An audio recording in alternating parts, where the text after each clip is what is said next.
Obviously that's a mess. Just final.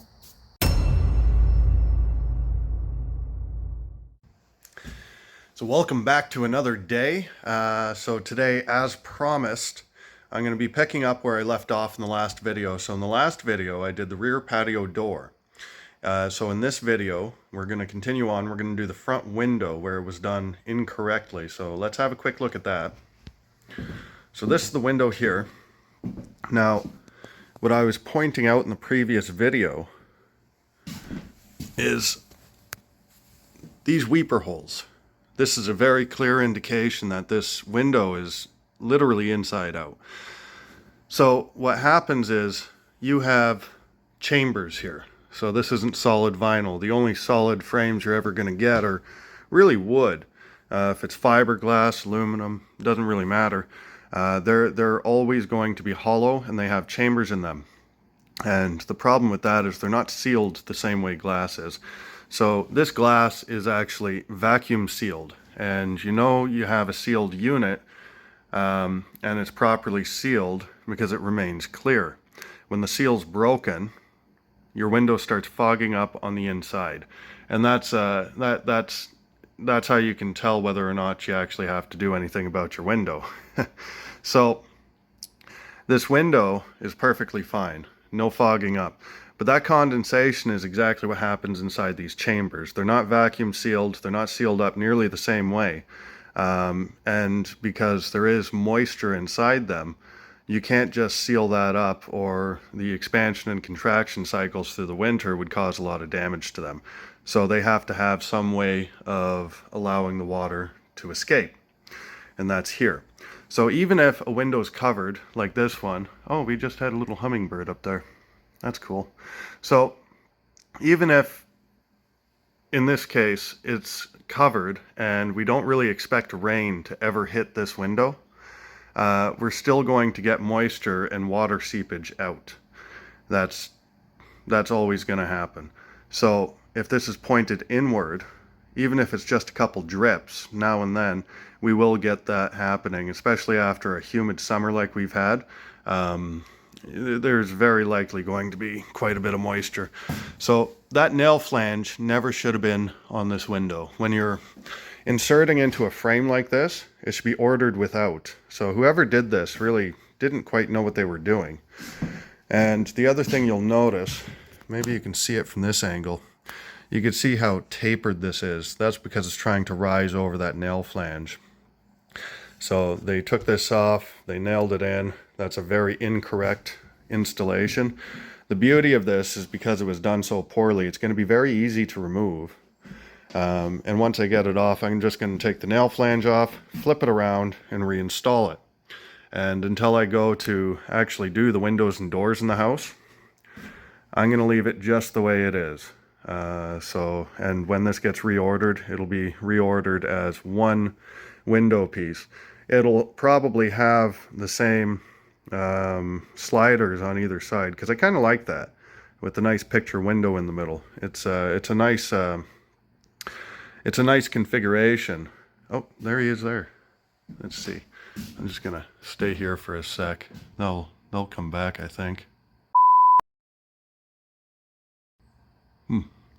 Maybe they just don't perform. They know I'm watching. Of course, there's the security camera there that must be keeping them on edge. I know it keeps me on edge. It's a little weird when I'm walking around in the front and it starts following me. Always watching. Oh, there we go. Yeah, they're liking that feeder a lot. I look out now and then and I see them there. Let's zoom in a little. He's on the wrong side. Oh, there he is.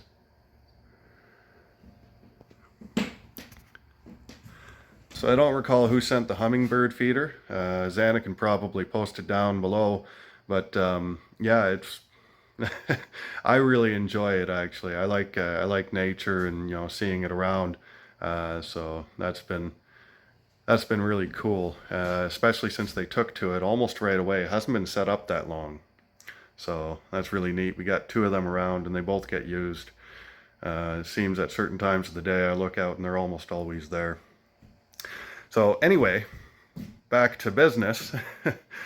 I'm gonna swap this window out and we'll go from there. I got a lot on the roster for today. So I'm gonna see how much I can plow through. I got a decent amount of time and we'll see what happens. And just remember, if you like the show so far, if you want to see us continue, be sure to like, share, and subscribe. It goes a long way to help the channel, especially those subscriptions. It's huge, and we really appreciate it. So hit those buttons, and yeah, keep on it, and keep on. Ugh. Be sure to hit that button, and we'll keep giving you the best content we're capable of providing.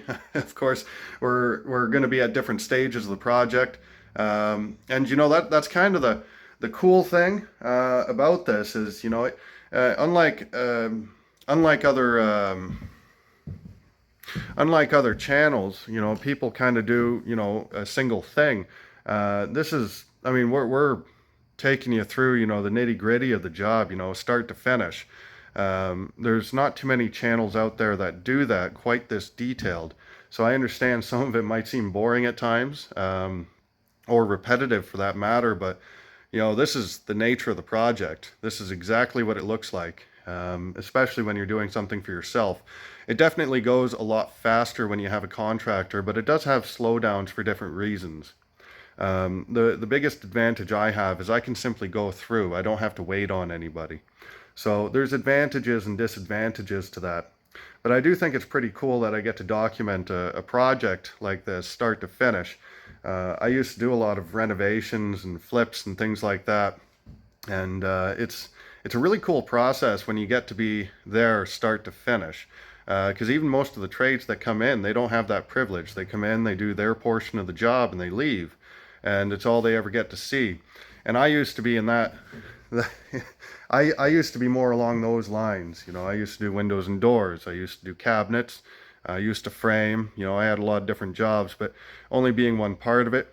You know, it's not that I ever got bored. I always enjoyed what I did, but it's so much more satisfying to be in for the long haul and to see a project all the way through.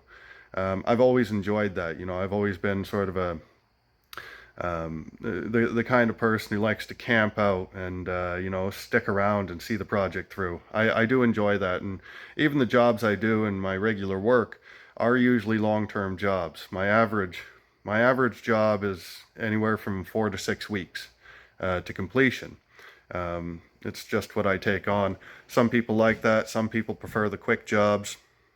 I'm not that one. So at any rate, this is really cool even for me. You know, I'm looking forward to watching these videos down the road and seeing where we came from. So at any rate, that's enough gabbing. Let's get to it.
So these are actually my favorite nail removers.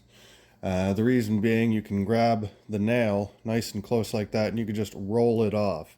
And if you're in a delicate spot, that same little tool I had, that little red pry bar, I'll put that underneath right here and roll against that, and I won't damage or mar anything. I'm not worried about damaging this because the nail flange is just getting removed.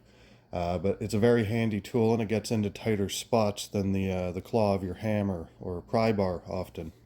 So that's what I use.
So this nail flange is actually welded on. It's a solid piece.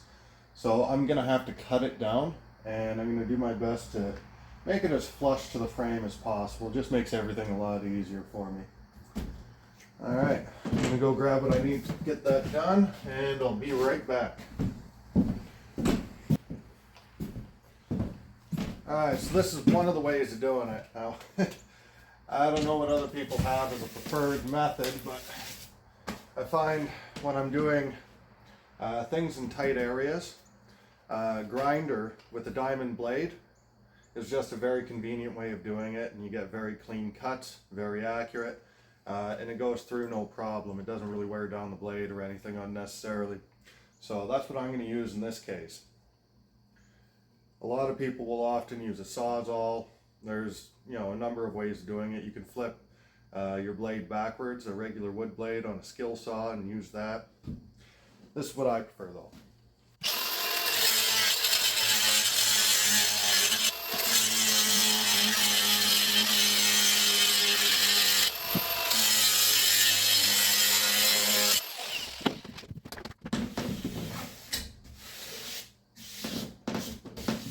So it's nice to have something that can cut in with a decent amount of accuracy and you can see what you're doing. You don't want to cut through the frame into the chambers. That wrecks the integrity of the window itself. But the other wonderful thing, I'm not really concerned about the top, but I'll just show you, when you're using a blade like this, because the diamonds are on the front as well, you can kind of go over.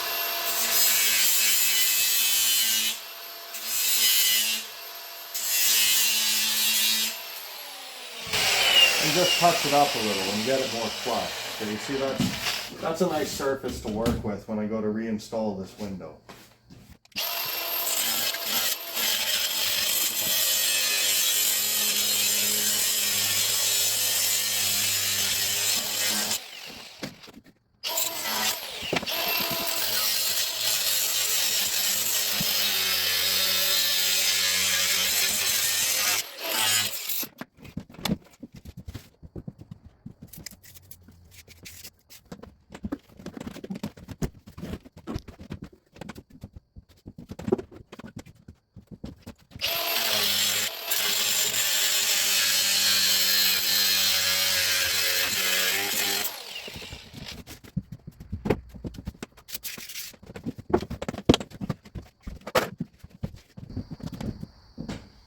So obviously that's a mess. Just vinyl. So now the task is to prep the opening. So we got to make sure this is nice and clean, and we have our setting blocks on. Setting blocks are what you rest the window on, especially up until it's framed. So you'll see this is sloped. So I use shims and the slope of the shims to build it up properly. So let's get this cleaned up, ready to go. You want a nice clean surface. It's be at least scraped clean. It doesn't have to be scrubbed or anything, so that the foam can adhere properly to something. So I'm going to take some measurements after I get it cleaned up, and I'm going to make sure I get my setting blocks to the right depth. And I don't know what level looks like on this, so I'm probably not going to try and level it out so much as I'm going to make it even to the frame all the way around. That's going to look a lot more appealing down the road than having it level. If the whole window is out of level a little bit and that window's right, technically that window is wrong. So that's what we're going to do. We're just going to match the frame. So let's get this done.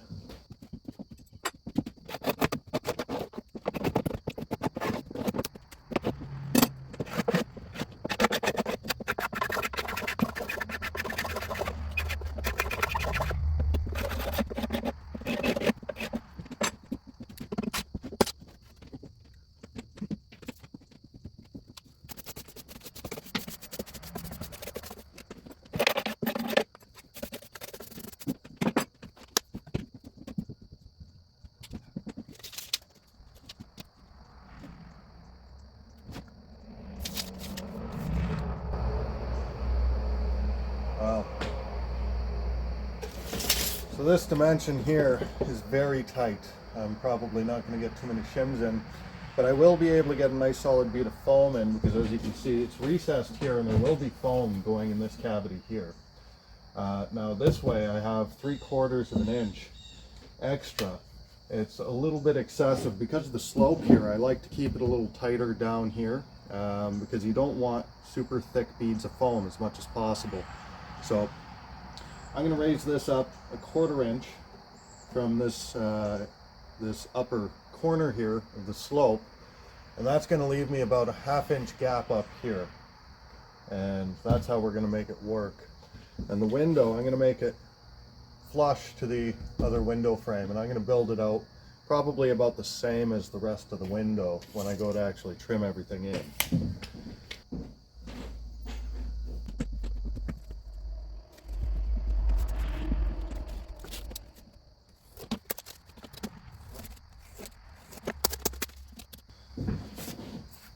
So where I want to place these setting blocks is going to be close to the frame that goes upright. I don't want it just in the middle, because if I rest it on an unsupported piece, it's actually going to bow the frame up.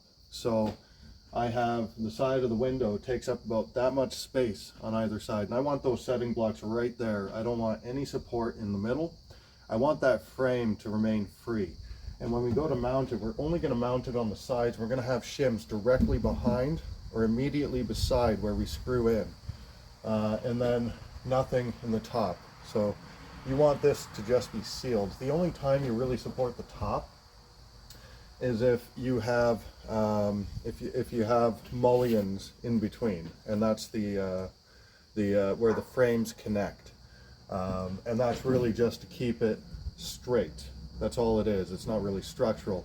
Windows should be relatively self-supported, and they're engineered that way. So you want to avoid over fastening a window, and you definitely want to avoid over foaming or foaming improperly, because it can cause, in my experience with windows and doors, and I did it for a little bit, I would say 80% of the problems that showed up with windows and doors was almost always foam related. It was too much foam or foam the wrong way. So you get that part right, and usually the installation goes really well. The foam actually does most of the holding when it's done. It does a very good job of that. So let's get this in. So first thing I want to do, I want to see how many shims it takes to get this to sit level. Quite a few.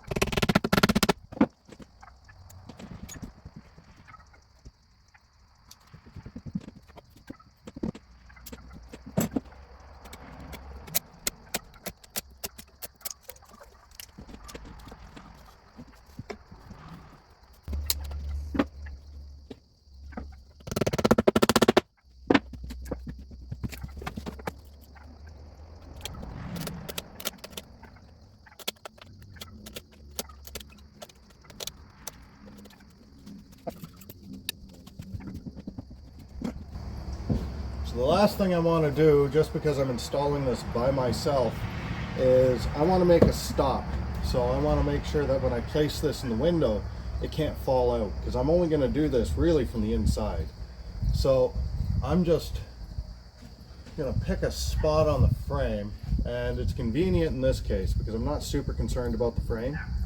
I'm just going to put a couple screws in this instance that are going to prevent it from falling forward.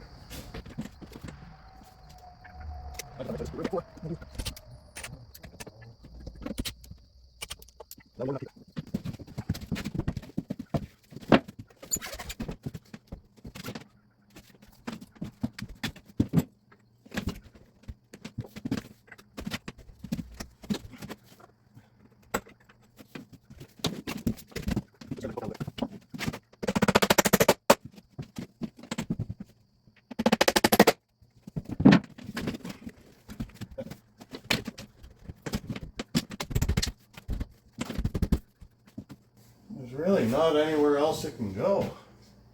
So, that's where I'm keeping it.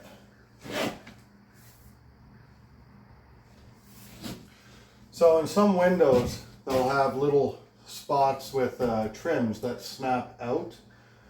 Picture frame windows like this don't often have that. So what we have to do here is we're actually going to drill into the chamber.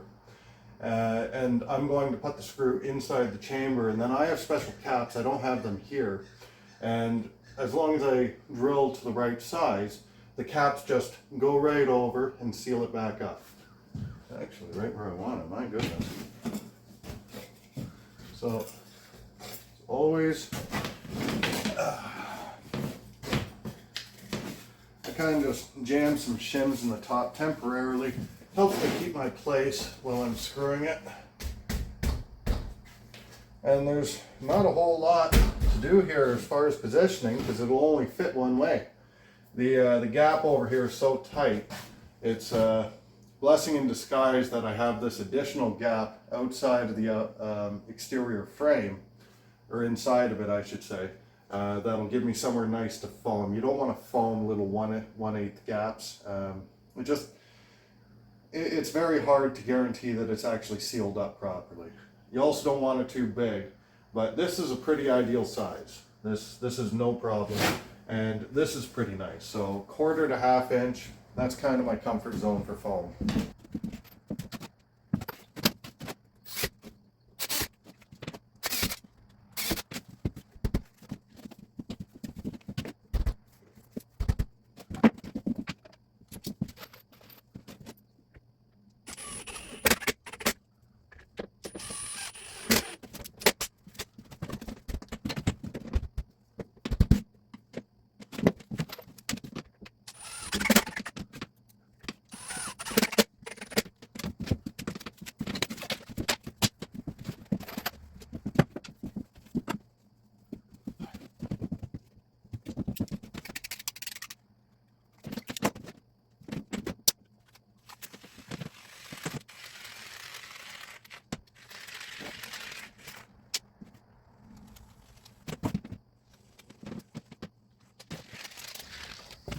So there's not much to do out here, but before this foam cures, I would like these off, and I want to add just a little bead down here to help it out.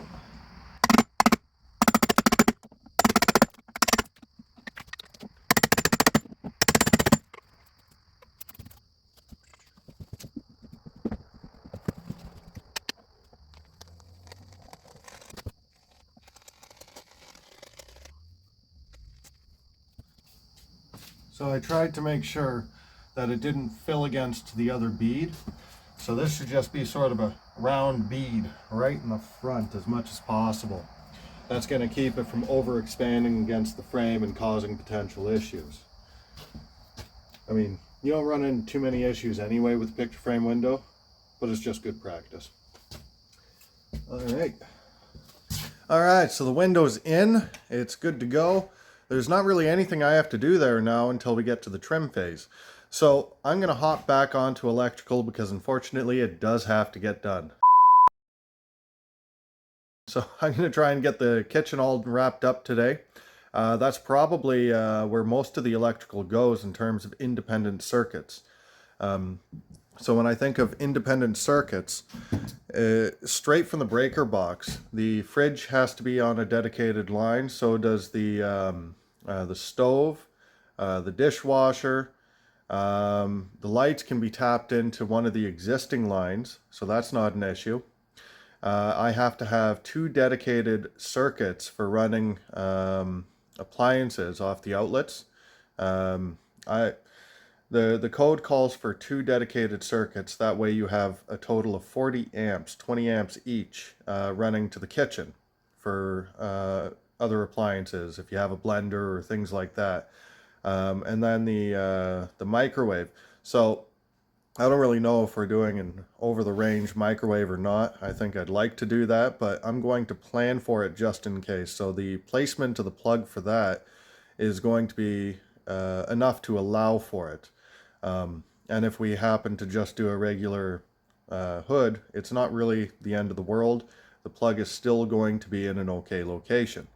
So we got to get these in. We have a lot of dedicated lines to run, but they should be pretty easy on their own. So there's not much to worry about there, and I'm hoping it goes relatively quick. So we'll see.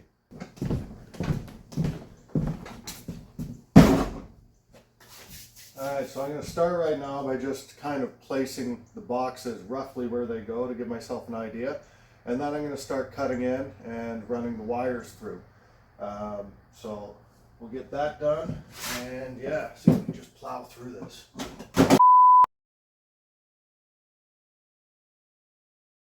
Now, I didn't actually record anything yesterday. I was mostly doing paperwork and other things, and you know, planning around the house. You know, necessary stuff that doesn't really make it onto camera. But I did do one thing that I probably should have recorded, but I didn't. So there's one nagging issue that's really been bothering me because it's holding me back just a little bit from being able to really press on. So we've been going back and forth with the kitchen. And I think what's going to help is maybe being able to visualize what we had planned so far. So I have here, this extends up. This is all sort of a wireframe to visualize. So this would be the fridge. Then you got counter, and that's the sink. And then we've got this wraparound counter here, a little recess for the oven, and another little counter. And then this we're planning to have extend out. It'll be sort of a bar stool type thing, or whatever you call it. I don't know what you call them, but either way, it's going to extend out. Xana does baking, so I wanted to have at least one nice big area for her to be able to function, because you need a lot of space to roll out and knead the dough and all that, so that should be able to provide that. So she just got here, so we're going to see what she thinks. Alright, so here she comes now. Hang on. She's telling me to hang on. You better not put that in, Ray. Alright, so here she comes now. Here you've got something to show me. Ooh. Yes. You have what is eventually going to be countertops.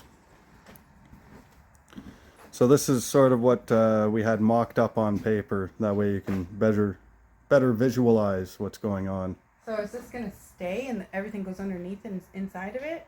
Or does it just... So the cabinets themselves are kind of, they go down with these studs. So this is an overhang, so you can put stools up to it or something. I mean, like, is this, these physical wood is... Oh, that comes down. Oh, okay. Yeah, this is just wood that was lying around. Kind of gross. Yeah. Yeah, and those upright studs there, it's a little narrow, but those are to replicate where the fridge is. Okay. Yeah. Wow. I can actually see it now, like actually see it. I can see where, so this is the fridge. Mm-hmm. Like yeah. this. And you can kind of walk around and, you know, pretend you're in here. So it's only going to come to this far, or is it coming out more? So that's about the standard depth. It can come out maybe a tiny bit further, but you got to match your standard cabinets, right? Yep. Right in front of the window. Right in front of the shed. And this is the dishwasher? That is, yes. Okay. Okay. Oh, okay. That's your oven. So you are going to put a counter here? Yeah, I think, well, I mean, next to the stove, you want something regardless. Yeah. But I was walking around it, and you can walk around it yourself. I got a few things on the floor, but that's pretty much what was there, and it was functional. So, Wow. Wow. So this is crazy then. How far out will the cabinets come? Like to here? so I haven't quite figured that out. Like, you know, if we do standard wall cabinets here, it's going to be a little awkward because you got to reach an extra foot to get to them.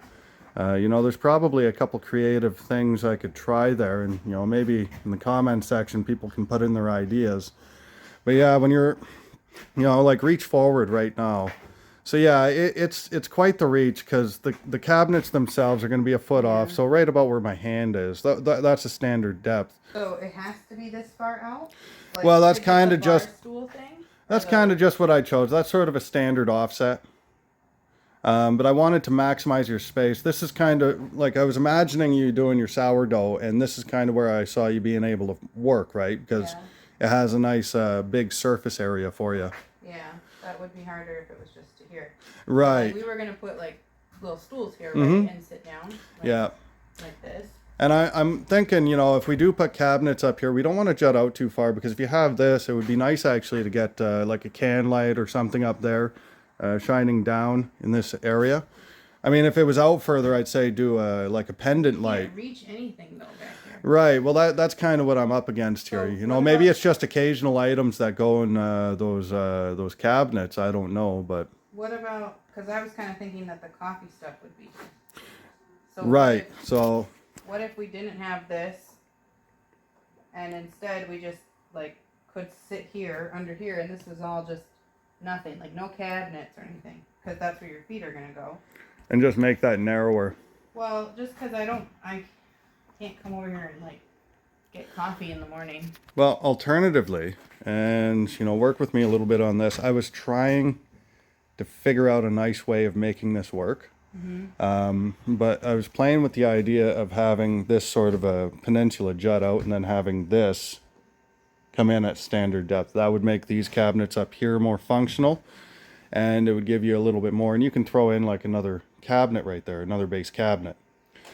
I'd have to see what that would look like because I can't really pick. So you're saying it would just be like this, and then coming out this way. Right, and this would be kind of like a breakfast nook area. You know, you could still have your coffee maker there and stuff, but Well, we'd have it's to take the cup and then walk all Yeah. the way over. Oh, not even that way. We'd have to walk well, it's also all the way around. and the other. So there's two issues I had with that when I was planning it out. So the first was it's the coffee maker, yes, but it's also if you have dishes in this cabinet, it's the whole bit where as you're doing the dishes, you got to start walking them. Yeah. No, And- like I was kind of picturing like decorative shelves here. Oh, Maybe okay. even Well, if open they're shelves. And if they're open shelves or decorative shelves, then this doesn't matter. You're not going up there that often. Yeah. Right? Yeah, because the other issue I liked this a little bit better. I wanted to keep it just a little narrower because we're putting a dining room table here and we want to maximize the clearance between the dining room table and the countertops and whatever else you have. And we also have a china cabinet we got to squeeze in. It'd be nice to throw that in the dining area or, you know, what have you. But you won't be able to do that if we narrow this up too much. yeah, I think that would be too much. Right. So, you The know, only thing I guess I would change is maybe take this section off. Does it have to be this wide, or can it just be like maybe we should get some plywood and put some plywood here at least so that we can like see how deep it is, because this I think would be too deep to be unless it's just decorative and there's no purpose for it. But that I don't really think we can afford to do that. you don't have that many tchotchkes. Well, I do. Well, I mean, it could be a decorative space as well because, you know, don't forget it's right off the living room. But I mean, the coffee maker too, I was thinking the coffee maker is kind of convenient next to the sink. It's also very convenient having near the garage. Yeah. So, yeah, no, we can play with it. The biggest thing right now, like I can sheet this. I could do a couple things to help you visualize. I could also try different layouts. The important thing for right now, like, you know, we can play around with this area because I feel like this is the only area really in question. This and what we're doing on the wall. But what I need right now is, you know, if we are wrapping this like this, we're leaving all this kind of the way it is. You know. Well, the only thing I'd want to mention is don't forget that I wanted a little wrap around kit, like something that wraps around the fridge. Yeah, an enclosure. Yeah. Okay. Yeah, we're gonna have gable ends on Do that. you remember your mom's that you pull out and it's got all her spices? Yep. Is that possible with the light right there? No. Well, it's also, if we're doing contractor grade, it's not. That's a custom cabinet. Oh, is it? Yeah, we would have to look into that. That's stuff we can add down the road as well, or I can make it eventually. But yeah, we would have to allow clearance. The only wiggly room you have, because the fridge itself is actually to the outside of these. Oh, okay. But the only playroom you really have is modifying this width here, because you want to keep this centered right there. And we do have a filler on the end there, which is convenient for a dishwasher. You don't want it to open up right against the wall, so it's going to be offset 4 inches. You could also increase your sink space slightly. So that's another thing that you can play around with. This is enough for 2 cabinets, right? Yeah, two 22-inch cabinets is what I have there right now. Okay.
let's have a look at what we've done here. I can get my footing. Oof. So I switched this one out for a double. I forgot that what we had discussed, Xana and I, is over top of this bump out area, we were going to center a light over top, whether it be a can light, a pot light, or, you know, a little pendant if there's room for that. Something like that, just because it's very central area, and especially if I throw a dimmer on it, it's kind of a nice little effect. And, you know, if you only want a little bit of light, we can throw it there. And this is going to be sort of a main work area for her as well, so it'd be nice to have a dedicated light on that. So that's going to get switched over here. Now I put it over here just because you want it close to the area it's powering up. Over here is a little bit of an awkward reach, but if I put it over here, I mean, it's a little strange maybe being on the side, but you can switch it right from here, and it's not a problem at all. So I've got outlets.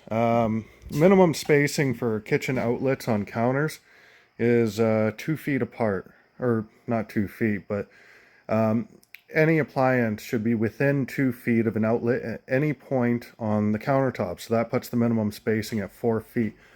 So I didn't technically have to round this corner, but I did anyway. And then, so I definitely needed one over here. Now I did put it on the other side of the stud, just because it's nice to keep it a little bit away from the oven. You know, you might have a little bit of accidental contact, who knows? We don't know what we're putting there yet. And of course there's going to be one there and one here, and that's more than enough. So over here, whether we put garbage disposal in or not, or maybe we plan on it down the road, I want to have the option in at least. So there's going to be one switch here for the garbage disposal, and then this switch here is going to be for the under cab lights and a light up here. I'm gonna have to see where I want it. I'm probably gonna have to fish it through the ceiling and through the cabinet, but I would like it to be under a valance here, under the cabinet, rather than doing something above. I think we are putting a cabinet here. If we're not, I'm just gonna have like a can light or something up top here. So that's not going to be a problem. I still have to discuss that with her, but it doesn't really affect me much in terms of the wiring. But basically, I'm going to route power here. One power source for the garbage disposal, which is then going to run here. And it's going to stub up through the floor for right now. That has to get mounted into the cabinet. So once I get the cabinet in, I'll be throwing some conduit on and having a dedicated outlet for that. But what I'm also going to have is a secondary outlet that's not attached to the switch, and that's going to be powering up the dishwasher. Now, what I haven't quite decided with the dishwasher, I might just hardwire it as opposed to throwing it on an outlet. I like to avoid having any unnecessary electrical in areas with plumbing. You know, you can do it. You just, you know, if it's avoidable, might as well. So these two outlets are going to be on their own circuit. So I drilled a hole down here to route power to these two outlets. And then I got a hole drilled down here, and that's going to run power up for the garbage disposal. And that's pretty much it, because lights are actually going to come from in the ceiling and down. So I've also got these little holes here. So the idea is when I do the undercab light, this is approximately the bottom of the cabinet. You want it relatively close. And when you put an undercab light on, typically you want to trim underneath. So this all gets hidden up pretty good. But those always get hardwired. So I'm just going to stub a wire through and you clean up behind it. And same thing over here. I basically got to do one for each section. So that would be over here, and then there's a break here because of the oven, and then over here I'm just going to stub out on this line here, and that matches the elevation of the rest. And past that I did the oven and the over-the-range microwave up there. So I'm going to be running 2 lines through there. And that one's going to be a little difficult. I haven't quite figured out how I'm going to route that. I kind of want to route them directly through. But underneath here is a beam.